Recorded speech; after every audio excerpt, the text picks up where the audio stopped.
সাল্লাল্লাহু আলাইহি ওয়াসাল্লাম বলেছেন, দুই শ্রেণীর ব্যক্তিকে আল্লাহ রাব্বুল আলামিনের জাহান্নামের আগুন কখনো স্পষ্ট করতে পারবে না।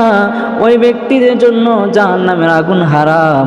রাসূল সাল্লাল্লাহু আলাইহি ওয়াসাল্লাম বলেন, যে ব্যক্তি আল্লাহ রাব্বুল আলামিনের ভয় অন্তরের মধ্যে লালন করে, আল্লাহর ভয়, কবরে আযাবের কথাকে স্মরণ করে, জাহান্নামের কঠিন কঠিন শাস্তিকে ভয় করে, আল্লাহর ভয় অন্তরে নিয়ে সদা সর্বদা চক্ষু দিয়ে পানি ফেলে বয়ে কান্না করতে থাকে, আল্লাহ ওই ব্যক্তির জাহান্নামের আগুন কখনো স্পষ্ট করতে পারবে না।